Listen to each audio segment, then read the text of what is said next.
कि जिस विषय पे हम पहले जब चर्चा करते हैं तो उसका पहला अवतरणिका का नियम ये होता है, पहले उस विषय को हम अच्छे से समझें, फिर उसके विषय पर चर्चा करें। यही होता है ना। जैसे रामायण, तो राम पहले कौन है, वो विषय पहले जानना जरूरी है, फिर उनके अंगत जीवन की जो बातें हैं वो हम पढ़ सकते हैं, या तो सुन सकते हैं, या तो जो भी है चर्चा कर सकते हैं। ठीक उसी तरह महाभारत, मतलब भारत है क्या, भारत मतलब किसको कहते हैं, उसके आधार पर जो है चर्चा को, विषय को आगे बढ़ाया जाता है। ठीक उसी तरह आयुर्वेद, आयुर्वेद के विषय पे आलोचना सत्र है, तो सर्वप्रथम ये जानना परम आवश्यक है कि आयुर्वेद है क्या, ऐसा नामकरण इसका क्यों किया गया, वो जानना परम आवश्यक है। तो जैसे किसी श्रीमान जी ने, महोदय ने कहा कि इसमें आयु और वेद दोनों के अर्थ वो बतलाए थे। अभी आयु क्या है, हम सब जानते हैं कि आयु इज लाइफ, क्योंकि ये मेडिकल साइंस में पढ़ाया जाता है। और आजकल सबको अंग्रेजी की उल्टी करने की बड़ा गंदा अभ्यास है, उसे उल्टी कहा जाता है, वमन, उसे बोलना नहीं बोलते हैं। यदि आप लोग भी कोई अंग्रेजी शब्द का प्रयोग करते हैं तो आप ये मत समझिए कि मैं अंग्रेजी भाषा मुझे आती है, अंग्रेजी में बोल रहा हूँ, आप बोल नहीं रहे, उल्टी कर रहे हैं। और आयुर्वेद की भाषा में जब हम वमन करते हैं ना, उल्टी करते हैं, तो ऐसा कहा जाता है कि हमारे आंतों में, छोटी आंत में, बड़ी आंत में, आमाशय में, पकाशय में जो भी मतलब गंदगी है, जो मल है, उससे पंचकर्म की एक क्रिया, वमन क्रिया, उससे सब हम उल्टी करा करके निकालते हैं। ठीक है, यहाँ पर यदि कोई पंचकर्म के कोई बैठे हो, या तो कोई बीएमएस डॉक्टर हो, कोई वैद्य हो, तो वो क्रिया करते हैं, तो उनको पता है कि पंचकर्म के अंतर्गत वमन कर्म, यानी कि उल्टी करने के लिए औषधि दिया जाता है और उल्टी कराया जाता है। तो उल्टी करने का जो है ना, उसका जो वास्तविक समय है वो वसंत ऋतु है, और वसंत ऋतु में एक ही दिन, एक ही बार में उल्टी करने का विधान है। परंतु हम लोग क्या करते हैं, 12 महीना जब भी मन करे हम उल्टी कर रहे हैं, नहीं कर रहे, तो फिर क्या होगा, आपके आंतें खराब हो जाएगी, लीवर खराबी होगी। तो जितने भी लोग अंग्रेजी भाषा में बात करते हैं, मुझे जरा स्पष्ट रूप से बताइए सहृदया या सकृपया कि उनकी आंतें और इनके लिवर क्या स्वस्थ है। कोई एक व्यक्ति बोले हाँ या ना में, कोई भी जो अंग्रेजी का, जो जितना अंग्रेजी का ज्यादा उपयोग करेगा उसके आंतें, उसके लिवर उतना ही खराब, जो जितना कम उपयोग करेगा उसके आंतें, उसके लिवर उतना ही कम खराब, लेकिन होगा ही, इसमें कोई संशय नहीं है। नहीं, अंग्रेज गुरुजी, जो अंग्रेज लोग हैं उनकी आयु भी काफ़ी है, तो वो कैसे? अंग्रेज लोगों की आयु कहाँ काफी है, मुझे कोई एक प्रमाण दीजिए कि ये अंग्रेज था, उसकी आयु 1000 साल की थी, तो ये अंग्रेज था, उसकी 1 लाख वर्ष की आयु थी, ऐसा कोई है क्या? नहीं, ऐसा तो नहीं। फिर जबकि इसका, आज जरा माइक ले करके बोलिएगा। तो क्रिकेटर नहीं, अंग्रेजों की बात हो रहा है, जो अंग्रेज इंग्लिश क्रिकेटरों की बात कर रहे हैं। तो हिंदी में, अच्छा वो ठीक है, हाँ इसके ऊपर भी आएंगे, याद रखिएगा, यदि मतलब मैं भूल गया तो मुझे याद कर दीजिएगा। फिर शब्द के ऊपर भी हमें चर्चा करनी है। फिर आपके कहना, वो कितने आयु जीते हैं, 200 वर्ष, 500 वर्ष, फिर 95, उसके बाद में खत्म, उसके बाद कोई मतलब शतक भी नहीं मार पाए। क्रिकेट में शतक लगाते हैं, मतलब अपनी आयु में शतक नहीं पूरा कर पाए, क्या था मुझे? हाँ बताइए। वैद्यनाथ जी, अभी हम जीवन में बहुत सारे जैसे टेबल है, बंगला, building, car, train, mic, hair pant, pen, ये तो बोलते ही नहीं। बिल्कुल बोल देंगे, बोली तो रहे, मतलब उसके प्रैक्टिस में आगे। बिल्कुल। बंगला कोई अंग्रेजी शब्द नहीं है, संस्कृत शब्द है। पेन, पेन सारा शब्द जो है वो अंग्रेजी है। आप उसे लेखनी बोल सकते हैं, कलम बोल सकते हैं। लेखनी शब्द का प्रयोग करिए तो बहुत अच्छा रहेगा। आप लेखनी लेखनी लेखनी लेखनी ये शब्द का उच्चारण करेंगे तो आपका कभी द्वंद बाहर नहीं आएगा, इसका रहस्य है। तो आप जो लोग बोलते हैं कि मेरा द्वंद से परेशान है, मेरा पैर बाहर आ रहा है, तो लेखनी मतलब उच्चारण करने का बोल दीजिए, अभ्यास डाल दीजिए, पेन शब्द को हटा दीजिए। फिर देखिए आपके 1 महीने के पश्चात, ऐसा तो कोई वो औषधि नहीं है ना, वो आपके शरीर के ऊपर प्रभाव पड़ेगा, पाचन तंत्र के ऊपर प्रभाव पड़ेगा, तो उसका समय लगेगा, थोड़ा सा आपको धैर्य और विश्वास के साथ में करना पड़ेगा। तो लेखनी शब्द का प्रयोग करेंगे तो आपका पेट कम होने लगेगा, कितना बढ़िया बात है, बिना औषधि के, बिना पैसे खर्च के बचाने का दरिद्रता। वाणी बोलने से, प्रयोग करने से कौन से पैसे खर्च होते हैं? महर्षि तारसी जी ने कहा है कि नहीं? हम यहाँ पर सभी महर्षियों को मतलब यहाँ पे लेंगे, सम्मिलित करेंगे, ठीक है। अभी हमारा जो मुख्य विषय है उसके ऊपर आते हैं। जैसे आयुर्वेद, आयु शब्द होता है जब पुरुष और स्त्री समागम होता है। यहाँ पर सभी शादीशुदा है, विवाहित विवाहिता है, कोई परिणित अपरिणित अपरिणिता कोई नहीं है ना, ठीक है। तो सबको पता है कि जब पुरुष और स्त्री का जब समागम होता है तब जाकर के वो गर्भाशय में गर्भ स्थिर होता है। उस समय से लेकर के माँ के गर्भ में ठहरना, फिर बाहर आना, मतलब संसार में आना, मतलब एक संसार से दूसरे संसार से आना, संसार में आना, ठीक है। फिर यहाँ से जन्म लेकर के संसार में आकर के वो धीरे धीरे बड़ा होना और अपनी आयु को प्राप्त करना, युवानी को प्राप्त करना, फिर बुढ़ापे में ग्रस्त होना, फिर मृत्यु को प्राप्त होना। तो गर्भाधान से लेकर के, मतलब जिस समय पुरुष और स्त्री का समागम हुआ, रज और वीर्य का समागम हुआ, संयुक्त हुआ, मिलन हुआ, उस समय से लेकर के मरण तक जो समय है उसे कहते हैं आयु। जन्म से लेकर के जो मरण है उसे कहते हैं जीवन। ये हमेशा याद रखिएगा, जन्म से लेकर के मरण तक वो आयु नहीं है, वो जीवन है, ठीक है नहीं? क्योंकि आप बोलेंगे कि ये कैसे हो सकता है?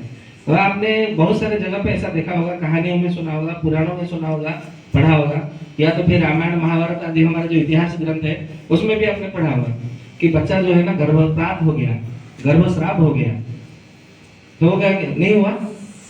तो गर्भ में जो आया क्या वो आत्मा नहीं थी? जो आत्मा नहीं थी तो फिर वो बाहर कैसे आ सकता है? उसमें कोई शरीर ही तो रहता है ना। कहते हैं कि जो माँ खाता है, माँ खाती है वही बच्चे को मिलता है, माँ जो विचार करती है वही उसका विचार बन जाता है। चरक संहिता में कहा है चरक जी ने कि यदि किसी के बच्चे का भविष्य यदि जानना हो तो उस माँ के जिसने मतलब गर्भ धारण किया, गर्भिणी, उस गर्भिणी के समागम से लेकर के समागम के 28 दिन पहले के उसके आहार, उसके विहार, उसके विचार, उसके आचरण, प्रसव तक, मुझे खाली उसका एक एक मतलब एक एक सेकंड का, एक एक पल का मुझे हिसाब दे दो, मैं बता दूंगा कि वो बच्चा बड़ा करके क्या बनने वाला है, क्या काम करने वाला है, वो धनवान बनेगा कि दरिद्र होगा। परंतु एक एक मिनट का, एक एक सेकंड का हिसाब चाहिए। वो गर्भिणी स्त्री क्या करती थी, क्या खाती थी, क्या पीती थी, कैसे लोगों से मिलती थी, क्या बातें करती थी, उसके आचरण कैसे थे, उच्चारण कैसे थे, ठीक है, कहाँ रहती थी, कैसे रहती थी, ये सब यदि पता चल जाएगा तो बच्चा कैसा है या तो बच्ची कैसी है वो पता चल जाएगी। मतलब उसका जो व्यक्तित्व निर्माण करना है, जो काम है वो माँ का होता है। इसीलिए हमारे शास्त्रों में पहले माता गुरु कहा गया है।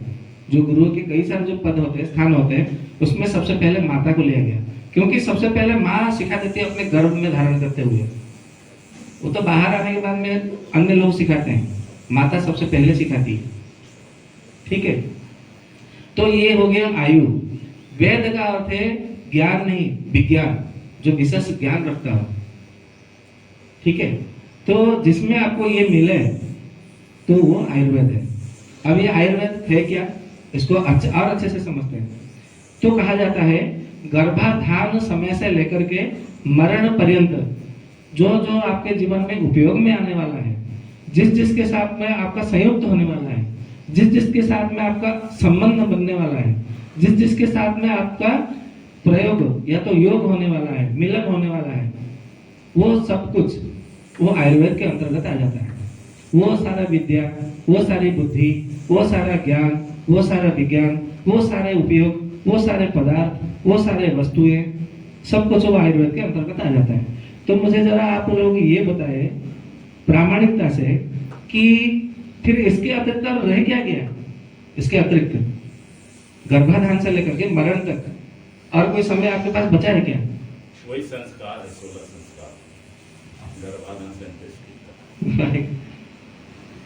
और कोई समय बचा है आपके पास? ना उससे पहले कोई समय था, ना उसके मरण के बाद आपके पास कोई समय है। तो फिर आप आयुर्वेद से दूर कैसे हुए हैं? आपने अपने आप को दूर कर दिया है आयुर्वेद से।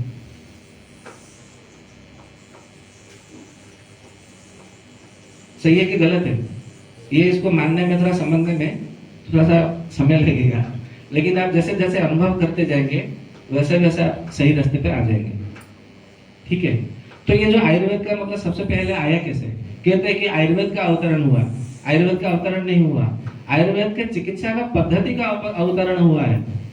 हम चरक संहिता पढ़ते हैं, सुश्रुत संहिता पढ़ते हैं, अष्टांग संग्रह, अष्टांग हृदय, या तो सारंगधर संहिता, भैषज रत्नावली, व्रत निगंड रत्नाकर, जो जो मतलब पुस्तकें यहाँ पे कुछ मिलती है, हरि संहिता, जतुगण संहिता, पराशर संहिता, क्षारपाणी संहिता, भैल संहिता, सुडोल संहिता, ऐसे कई सारे मतलब संहिता भी मिलती है। भाव प्रकाश भी हम लोग पढ़ते हैं। तो उसमें सभी ग्रंथों में एक ही प्रकार का वाक्यों का प्रयोग किया गया, एक ही प्रकार के वार्ता दिया है उन्होंने, एक संदेश भेजा है, एक सूचना दिया है। क्या उसमें सभी ऋषिगण जो है सारा सृष्टि रचना हो गई। आपने किन्होंने अष्टांग हृदय पढ़ा है, किन्होंने चरक संहिता पढ़ा है, तो सब में यही कहा है कि सब लोग जो है हिमालय के पर्वत के निकट पर सभी ऋषिगण जो है एकत्रित हुए। कितने सारे ऋषि एकत्रित हुए वहां पे, उन सबके नाम भी है, नहीं है? वहां पे सारे ऋषियों के नाम है, जैसे महर्षि वेदव्यास, अगस्त्य महर्षि, विश्वामित्र महर्षि, जमदग्नि महर्षि, पराशर महर्षि, व्यास महर्षि और वशिष्ठ महर्षि, और उसमें वत्स, कोच, ऐसे कई सारे उन्होंने मतलब गौतम जी, कई सारे ऋषियों का मतलब उन्होंने, भरद्वाज महर्षि का नाम वर्णन है। तो सभी ऋषि मुनि वहां पर एकत्रित हुए। क्यों एकत्रित हुए? तो देखा कि चारों ओर केवल सारे प्रजाजन जो है रोगों से ग्रसित हुए। तो रोगों से ग्रसित होता हुआ देख सभी ऋषि जो है वो व्यथित हो गए हृदय से, उनको बहुत पीड़ा हुई। नहीं हुई तभी ना एकत्रित हुए, नहीं तो क्यों होते? तो सब लोगों ने, सभी ऋषियों ने एकत्रित होकर के हिमालय के पर्वत के प्रांत निकट पर, पाद देश में, वहां पर सब एकत्रित हुए और चर्चा करने लगे। चारों ओर मैं जिस क्षेत्र में आश्रम बना करके रह रहा हूँ वहां पे सभी बीमार है, कोई एक भी व्यक्ति स्वस्थ नहीं है, एक भी व्यक्ति कोई मतलब सुखी नहीं है, आनंदित नहीं है। क्या करना है, क्या करना होगा? इस विषय को लेकर के वो थोड़े चिंतित हुए। तो सभी ऋषियों ने कहा मेरे क्षेत्र में भी यही है। तो दूसरे ने कहा मेरे क्षेत्र में भी तो यही संदेश है, यही समाचार है। तो किसी ने कहा, किसी ऋषि ने कहा कि मेरे क्षेत्र में भी तो यही मतलब देखने को मिल रहा है, यही हाल है। तो सबने मतलब कहा कि फिर मतलब क्या किया जाए?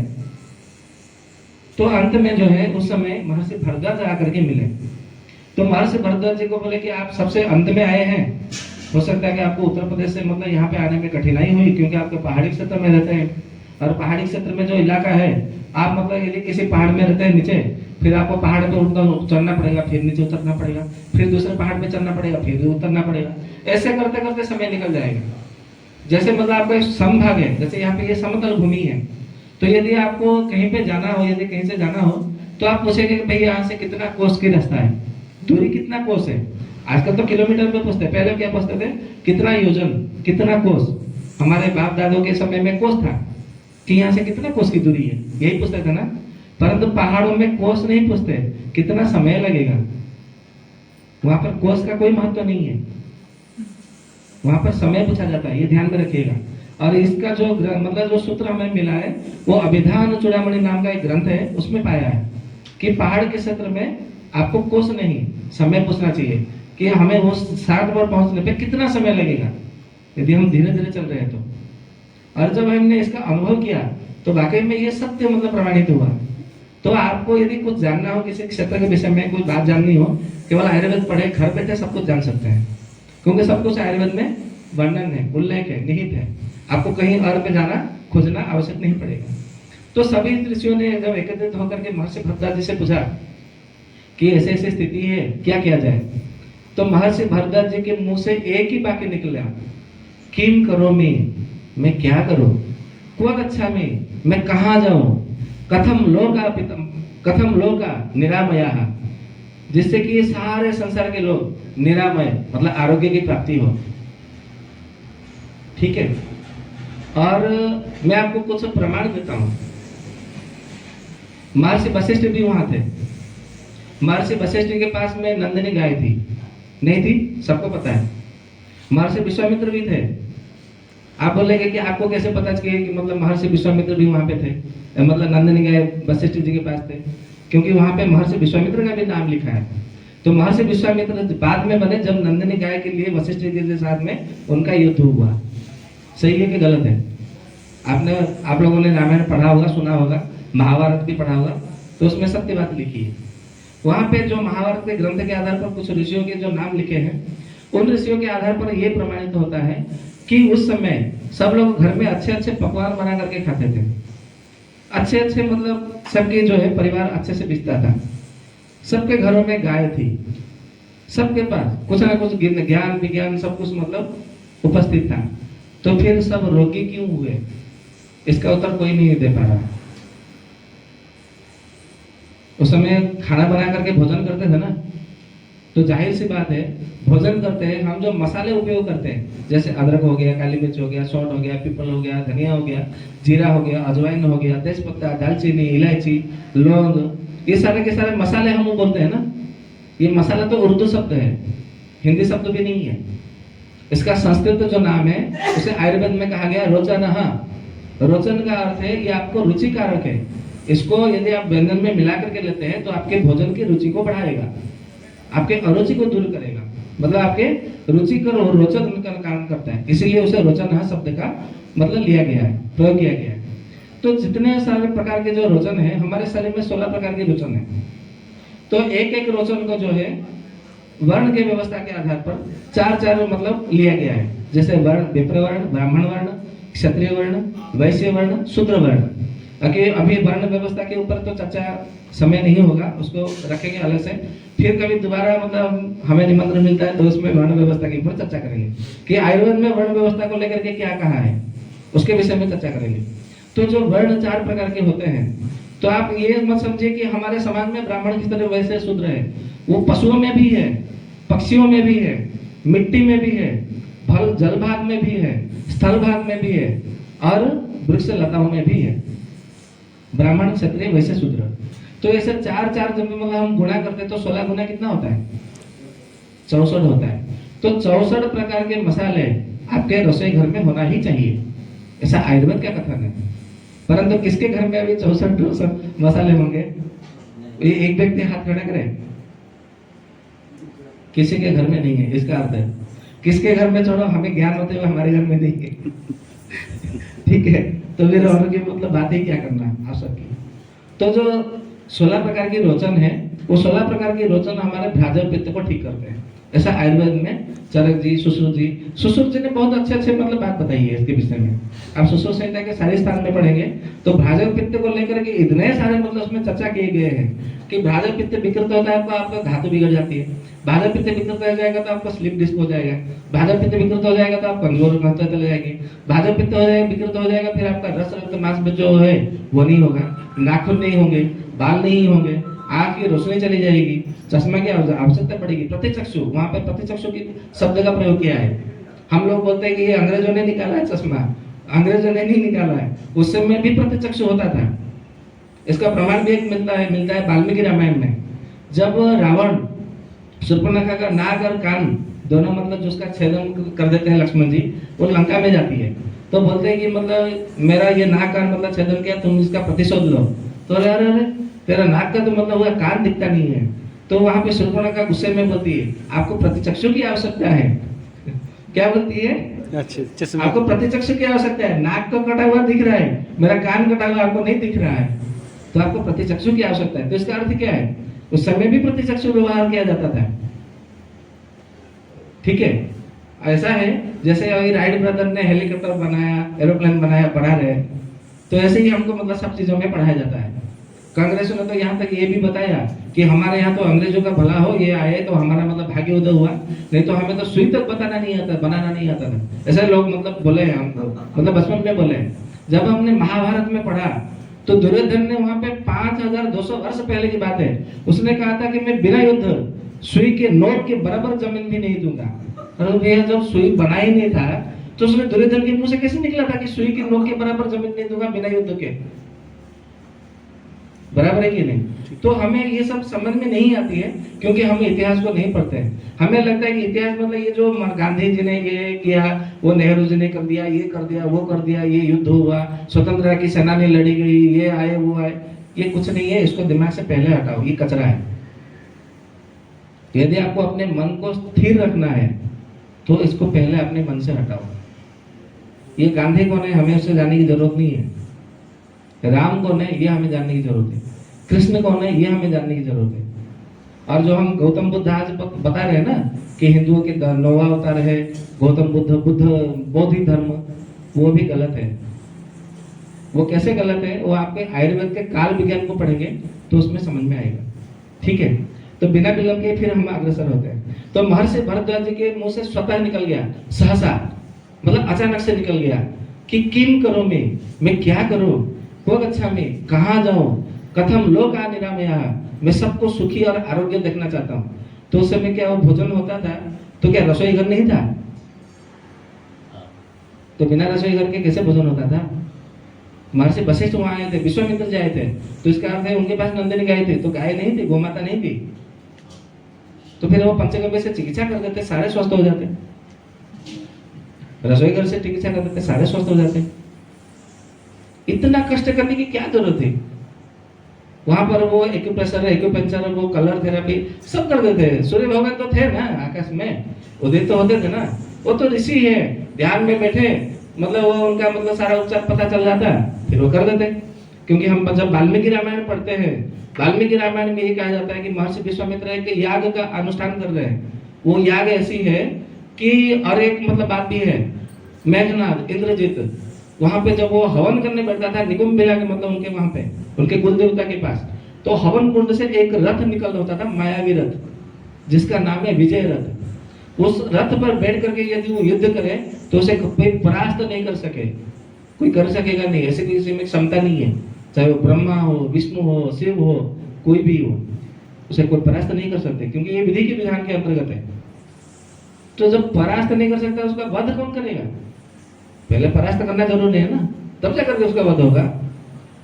तो ऐसे ऐसे मतलब थी मंत्र, वो वेद मंत्र।